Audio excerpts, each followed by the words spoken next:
This is a video that I have been really excited to share with you because it's been a while since I played a competitive legacy game, and it was just so delightful to experience Sagrada as that legacy game. So, Sagrada Artisans, here is my review, no spoilers, as was directed to me by the designers. Just absolutely, of course. Why would we? I mean, you don't want all the secrets out there. You don't want anything spoiled or ruined. I will not do that for you. But what I will do is talk to you about my experience playing it, and I will talk through generalities, but I also will not be sharing a lot of the video, any pictures, because I have eaten up, stickered, written all over my copy, and the only book that I have, I'm not going to show you all the different windows that I haven't used because we played 3 players, and this goes up to 4. So I have one book that was not a journal, that was not used, but I'm not going to be showing you too much. So bear with as I explain and describe the game and talk to you about my experience with, yes, some really great things and maybe some things that I wish had been a little different. So let's get going. The first thing I want to talk about is the experience itself is just like playing Sagrada with one distinction, with one difference. That difference is that you have dice that you're only allowed to play one color of one number of. So if I rolled 2 red dice, they could not be the same number for the round. If I rolled both 2 4s that are red, I would have to take one of those dice and re-roll it. So you'd have a 4 and then you'd have something else. So that's one big difference, because in the original game, you would just reach in the bag and just draw all the little boogers, and you get them and you just toss them in the bin and you just say, here are the dice. These are the dice that are available. You might have some colors or no colors that round represented, but they might all be ones. Who knows? But that is one of the biggest differences. Now, with that said, you have this kind of chart where you're pulling dice from, and it really matters. It's this cathedral that you're building, and you're going to be putting stickers on, and you're going to be changing and modifying. So there is this nice growth, and there is a reason for the dice being only of one color and one particular pip value every round that you roll the dice. Even if you have 2 red dice, again, for example, they just can't be the same number. So that's the biggest difference, but everything else is the same. So if you're familiar with Sagrada, there is this snake drafting, and as you draw a die, you are now going to put it into your player area. And in this game, it is permanent. So what you're doing is you are writing into an empty, kind of looking like a coloring book, a window, a stained glass window that you are going to be designing with your numbers and your colors, following the same rules.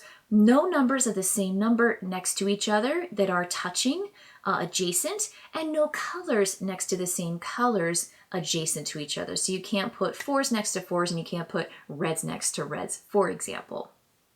So that is all there. It is just delightful. It's delicious. Each game takes about an hour. Maybe towards the end or the second half, your games might get a little bit longer, just because you are taking more time. I will say that this game challenged me so much, and not just me, it challenged the players I was playing with too. They were groaning and sighing and like taking time, especially that last game. I will say the finale did not disappoint. It did not let me down. It absolutely blew me out of the water, and it had just a wonderful, satisfying conclusion, because every single window kept getting harder and more challenging and more weird. And I just felt like there's no way I can keep playing this. It's so hard. I had to keep wrapping my brain around a new rule or a new this or a new that. It was good. I liked it. I'm saying this. I'm starting off with all my positives because I thought that was really great. There was no feeling of like sameness where I'm like, oh, this again? Oh, great. Okay, well, I guess, I'll try. But no, there was just a little bit. And the fact that it challenged me is good. I like being challenged. I like having a puzzle in front of me and trying to figure it out. So I thought that was just really delightful. Every single window was a new, unique, interesting twist on everything that came before it. Double thumbs up for that. The game also provides, because you're gonna look at it, there's gonna be new stuff. Now you have to know when you're dealing with a game that's all about like colors and windows and dice, you're going to have new components. So there are new components that get added to the game when instructed to, and there are all these little envelopes that say open when this happens, open when instructed, or do not open. And you have just this little stack of envelopes, and they're all sealed, and they're all just so interesting and intriguing, and you can't wait to trigger and open up envelopes throughout the game. I think there's a steady course of opening envelopes until the end, which I'll get to in just a little bit. But I love the new components and the secret information that is not revealed to you until stated. Lovely, lovely, keeping back, withholding of information until it's time, until it's right, until it's just perfect. So nice addition of components. I also really enjoyed the fact that every single game you played offered you new tools. And tools are a way to modify the dice and to change certain things about your dice when you place them, or when you take them, or when it says so. And the tools are cool. The tools change. You have 3 new tools every single time you play a window that help you with that particular window, but you might actually get a chance to get that tool permanently, or permanently enough, because there's a way to break your tools and then you lose them. But at least you get to have it and you get to take it into the next round. So you have all these really cool tools, and there are so many tools. I couldn't believe how many they came up with and how valuable they were in varying or different situations. So love the tools, and I love the personal objectives. There are personal goals. You get a card every single turn, just like in the base game, and this one's going to ask you to put certain things in certain places and generally add up the value of the pips in those spaces. So again, just nice, delightful, very much like the original, while still developing and building on it in a lovely way. The last thing I want to say that I loved is that they have all these maps.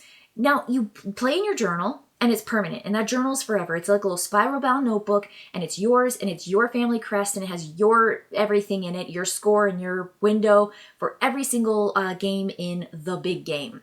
But there are now these other packets, huge packets of windows that you get to play with post legacy game that really allow you to play with all the tools that you discovered, to play with all the different rules, and to play all these really cool designed windows specifically for SAGRADA Artisans.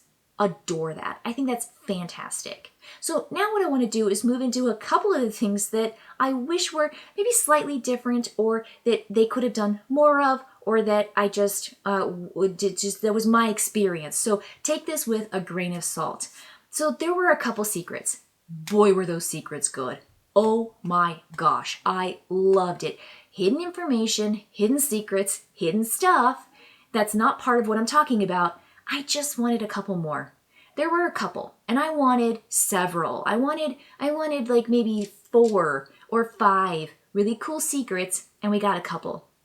The couple were good, but because they were so good, I wanted more. I wanted more of those secrets. So I have to say, it would have been nice to have a couple more secrets, especially in the second half of the game, in the latter half of the game, that you did not know were coming, and that really kind of just blew your pants off. I wanted those secrets. I also think that there was a card that players had that was essentially their family crest, and it gave them certain abilities and certain opportunities based on their player color that is given to every player after the very first game. I feel like there was a missed opportunity to develop that just a little bit more. I wanted there to be more interaction with that shield card and with the abilities that you get to do on the shield, and I think that that could have just been boosted a little bit more. I wanted more of that because that was really cool, and it functioned a lot like a tool, but it wasn't a tool. There were some other things on there that I thought were just really cool, and I think it was just underused. Now, I do want to say one more thing, and this is about the components. I will say the stickers for the stars were incredibly hard to peel off and very fiddly.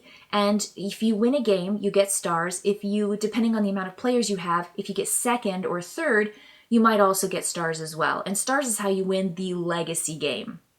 So if you win games or get close to first, you're going to get stars. There are other ways to get stars as well. I'm not going to tell you how, but there are other ways to get stars. And then it's overall who has the most stars at the end of the game. That's going to win the legacy. So I think the stars were just really, really hard to get off the stickers. And they were very pointy and small and fiddly. And I had a hard time. And I had the smallest hands at the table and the best nails. And so I just really wonder how the guys did it. The ones that I played with. they didn't seem to, maybe it was just me. Maybe it was just me. So that was tough. But then the other thing is that the colors were not matching. So there are the colors in the game, the 5 colors. You've got your green, your yellow, red, purple, and blue. And they come with colored pencils, and every player gets their own set along with a black one. And the colors that show up when you color with them, and the dice colors, and the colors that are already printed on the window are all 3 different colors, shades of that color. And so it made it really hard for us to actually say, well, wait, is this red? Is this purple? Is this blue? And we were getting some of the colors mixed up, and we were also just having a hard time differentiating them whenever we were scoring and when we were putting them down, because you can't put blue against blue. You can do purple against blue, but the colors were pretty close. So I think the color pencils and the quality of the color pencils could have been better. And I think that they needed to match the colors that were printed on the board. And I think the dice needed to match. And for some weird reason, some of the dice had sparkles in them and some of the dice didn't. And there was no reason why. I thought maybe I was just putting a pin in it when I got the dice out. I was like, why do these dice not look the same? Why are they not like all kind of the same? Transparent kind of see-through. They're not opaque. And I was just like, just give it time. Maybe sparkles matter.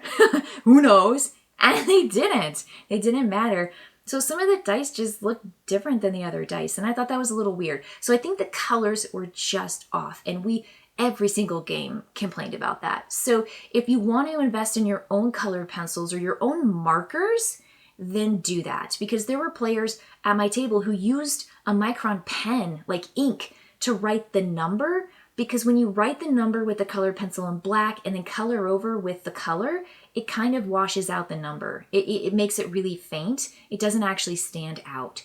And I thought his windows looked way better than my windows, and because I just used the colored pencils that came with the game. So that's my last and kind of biggest complaint, because it actually did get in the way of gameplay. It made it hard to see colors. So with those all stated, and with all the positives, I had generally a very good time with SAGRADA Artisans. I did enjoy it. I can't say whether or not right now, because it's still so fresh in my mind, and all the other Legacy games I've played are so far in the past. I can't say where it stands with all the other Legacy experiences, but I have to say that it was really challenging for me, because I find SAGRADA to be a tough game. It's a hard game for me. It's abstract and it's spatial. And so for me, the challenge was, if I can just win a game or 2 out of the 10, then I was proud of myself. And I did win a game or 2 out of the 10. And I was like, okay, this is good. Like, I felt good about it. And it was really fun to just see how my opponents were approaching the game. And I have to say, when it came down to the last game, we were all within 1 or 2 points of each other. So going into that final game, I was in last 1 point away from Lewis, who was 1 point away from Travis. We were playing that 3-player game.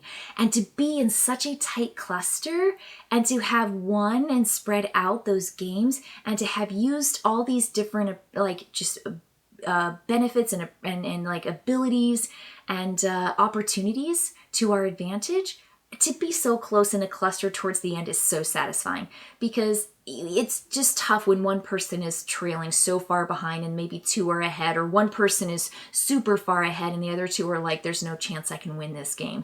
I felt like going into that last game, we all were like, we're in it to win it. We're just going to play our hearts out. And then when we got that last map, that last window and the challenge, and it broke our brains. It was so hard and lovely. It was fun and lovely. And I just felt like the ending was really, really good and satisfying. So we just had a good time. We're glad that it's over because it did create some stress. I think sometimes these competitive legacy games create stress, especially when, every week something's at stake that's going to build into more that's at stake for that final winner.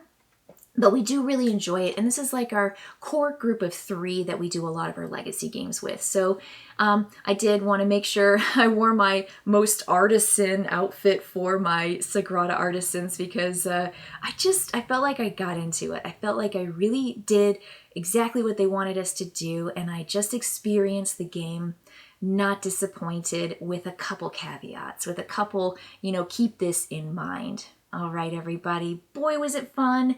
I hope you get a chance to get your hands on it because it really is a delightful, evolving legacy game of that classic Sagrada that I personally really enjoy as a base game. All right. Bye.